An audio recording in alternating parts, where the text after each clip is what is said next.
ஏவிஎம்ங்கிற மிகப்பெரிய சாம்ராஜ்யத்தை வழிநடத்தி ஒரு மிகப்பெரிய வெற்றி பாதையிலே ஏவிஎம் நிறுவனத்தை நடத்தி சென்ற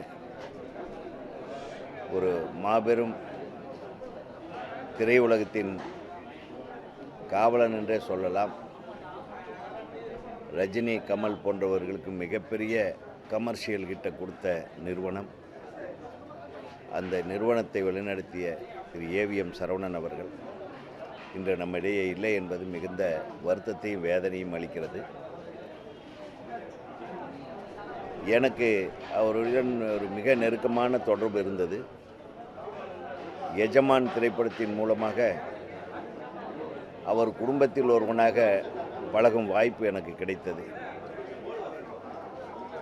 ஒரு இயக்குனருக்கு எந்தெந்த அளவுக்கு சுதந்திரம் கொடுக்க வேண்டுமோ அத்தனை சுதந்திரத்தையும் கொடுத்த ஒரு தயாரிப்பாளர் என்றால் அது ஏவிஎம் சரவணன் சார் தான்.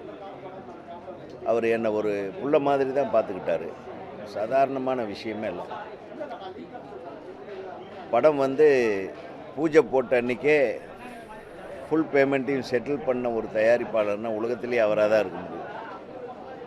திடீர்னு கூப்பிட்டு எல்லா படத்தையும் கையில் கொடுத்தா நான் எங்கே கொண்டு போய் வைக்கிறதுன்னு தெரியல சார், வேண்டான்னு சொல்கிற அளவுக்கு என்னை திக்குமுக்காட செய்த ஒரே ஒரு தயாரிப்பாளர் திரு ஏவிஎம் சரவணன் அவர்கள் தான்.